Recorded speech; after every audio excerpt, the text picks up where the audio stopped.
الحمدللہ رب العالمین والصلاة والسلام علی سید الانبیاء والمرسلین اما بعد فاعوذ باللہ من الشیطان الرجیم بسم اللہ الرحمن الرحیم۔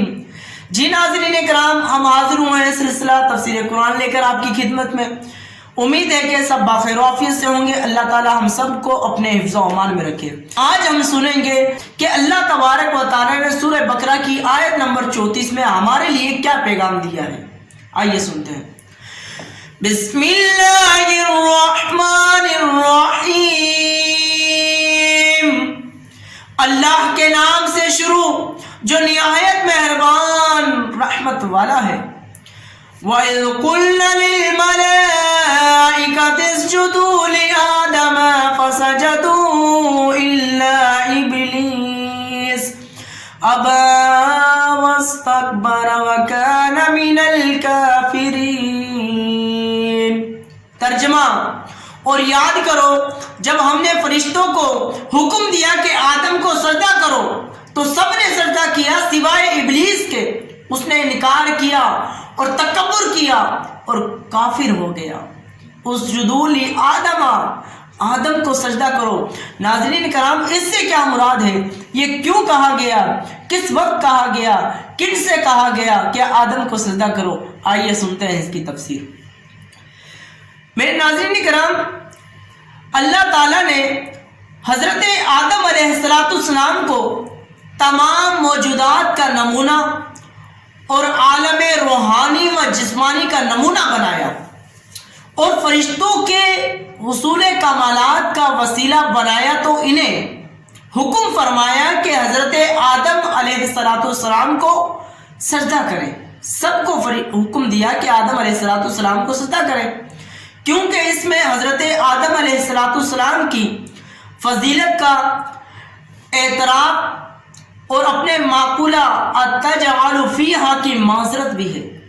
بہرحال تم فرشتوں کو سجدے کا حکم دیا گیا، تو تمام جو ہے فرشتوں کو سجدے کا حکم دیا گیا اور ملائکہ مقربین سمیت تمام فرشتوں نے سجدہ کیا، لیکن شیطان نے سجدہ کرنے سے انکار کر دیا اور تکبر کے طور پر سمجھتا رہا کہ وہ حضرت آدم علیہ السلام سے افضل اور اعلیٰ ہے، حضرت آدم سے عرفہ ہے، بلند ہے، ممتاز ہے، معشرف ہے، اور اس جیسے انتہائی عبادت گزار اور فرشتوں کے استاد اور مقرب بارگاہ الہی کو سجدہ کا حکم دینا حکمت کے خلاف ہے۔ یہ کیسے ہو سکتا ہے کہ اللہ تعالیٰ نے سب فرشتوں کو سجدے کا حکم دیا؟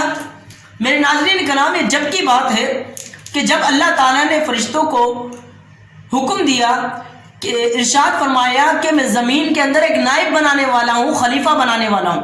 جب حضرت آدم علیہ السلام کو پیدا کر دیا، اس کے بعد اللہ تعالیٰ نے فرشتوں کو حکم دیا کہ تم سب کے سب آدم علیہ السلام کو سجدہ کرو۔ تو اس وقت شیطان جو ابلیس تھا، یہ معلم الملکوت تھا، عبادت گزار تھا۔ ناظرین کرام، اس نے اللہ تعالیٰ کی اتنی عبادت کی ہے کہ علماء نے فرمایا کہ اتنا عبادت گزار تھا کہ جو کبوتر کے پاؤں ہوتے ہیں، یعنی اتنے حصے پر اس نے زمین پر اللہ تعالیٰ کو سجدہ کیا ہے، جسے ہم محاورتاً کہتے ہیں چپے چپے پر سجدہ کیا ہے، یعنی چپے چپے پر اللہ تعالیٰ کے لیے اس نے سجدہ کیا۔ اتنا عبادت گزار تھا، یہ معلم الملکوت تھا، یعنی یہ تخت پر بیٹھ کر فرشتوں کو تعلیم دیا کرتا تھا، یہ فرشتوں کا استاد تھا۔ اس نے اپنے آپ کو افضل سمجھا، اپنے آپ کو عرفہ سمجھا اور اعلیٰ سمجھا کہ آدم علیہ السلام کو تو مٹی سے بنایا ہے، میں آگ سے بنا ہوں۔ ادنا، یہ کیسے ہو سکتا ہے کہ اعلیٰ جو ہے وہ ادنا کو سجدہ کرے؟ حالانکہ اعلیٰ تو حضرت آدم علیہ السلام ہے، وہ نبی ہیں۔ تو اس نے اپنے آپ کو تکبر کے طور پر اور اس طرح یہ سمجھتے ہوئے اس نے کہا کہ میں اللہ تعالیٰ کا اتنا عبادت گزار ہوں، یہ کیسے ہو سکتا ہے؟ ہونا تو یہ چاہیے کہ آدم مجھے سجدہ کرے۔ اپنے اس باطل عقیدے، حکم الہی سے انکار اور تعظیم نبی سے تکبر کی وجہ سے وہ کافر ہو گیا۔ اس نے یہ نہ سوچا کہ حکم کہاں سے آ رہا ہے، حکم اللہ تعالیٰ کی طرف سے آیا ہے، تو اس نے انکار کر دیا۔ باطل عقیدہ تھا اس کا یہ، اور کتنا مقرب تھا اللہ تعالیٰ کی بارگاہ میں، لیکن ابا واستکبر وکان من الکافرین، انکار کر دیا، تعظیم نبی کا انکار کر دیا، اللہ کے حکم سے انکار کر دیا، کافر ہو گیا، دائرہ اسلام سے نکل گیا۔ حضرت آدم اور ابلیس کا واقعہ قرآن پاک کی 60 سورتوں میں ناظرین کرام بیان کیا گیا، تو اس کے متعلق تو آپ نے سنا۔ سجدے کے متعلق شرعی احکام سنیے کہ سجدے کتنی طرح کے ہوتے ہیں اور کون کون سے سجدے ہوتے ہیں۔ اس آیت میں سجدے کا ذکر ہے نا، آئیے سنتے ہیں۔ اس مناسبت سے یہاں سجدے سے متعلق چند احکامات میں بیان کرتا ہوں، آئیے سنتے ہیں کہ ناظرین کرام سجدے کی 2 قسمیں ہیں۔ ایک ہوتا ہے سجدہ عبادت، ایک ہوتا ہے تعظیم کا سجدہ۔ نمبر 1 عبادت کا سجدہ، نمبر 2 تعظیم کا سجدہ۔ عبادت کا سجدہ اسے کہتے ہیں اور اسی کے لیے جائز ہے جو عبادت کے لائق ہے، جو عبادت کے لائق ہے اسی کے لیے جائز ہے اور کسی کے لیے جائز نہیں ہے۔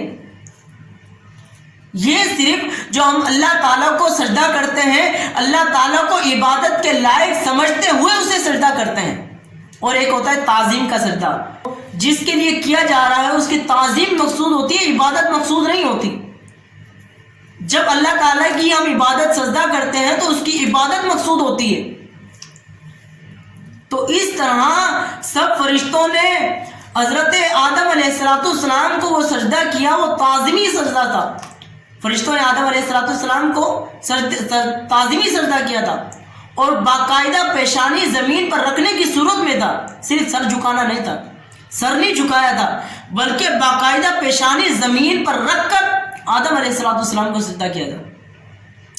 سجدہ تعظیمی سجدہ پہلی شریعتوں میں جو شریعت تھی، اسلام کے قوانین تھے، اس کے اندر تعظیمی سجدہ جائز تھا، یعنی کیا جاتا تھا، کرتے تھے۔ ہماری شریعت میں منسوخ کر دیا گیا ہے، ہماری شریعت میں سجدہ تعظیمی کرنا جائز نہیں ہے بلکہ حرام ہے، سجدہ تعظیمی نہیں کیا جا سکتا، اب شریعت میں منسوخ ہو گیا۔ جو کرے گا تو وہ شریعت کے مخالف ہوگا، اب کسی کے لیے جائز نہیں ہے۔ لہذا کسی ولی کو یا مزار کی تعظیم کرنا یا ولی کے پیر کے سامنے سجدہ کرنا، ولی کے سامنے سجدہ کرنا، مزار کی تعظیم کرنا، سجدہ تعظیم کرنا، اس کو یہ حرام ہے، یہ جائز نہیں ہے۔ مزار کے آگے بھی سجدہ نہیں کر سکتے، ولی کو بھی نہیں کر سکتے۔ اللہ تعالیٰ ہم سب کو اپنے حفظ و امان میں رکھے، اسی طرح اللہ تعالیٰ ہم سب کو اس پر عمل کرنے کی توفیق عطا فرمائے، صحیح طریقے سے سمجھنے سمجھانے کی توفیق عطا فرمائے، آمین بجائے امین صلی اللہ تعالی وسلم۔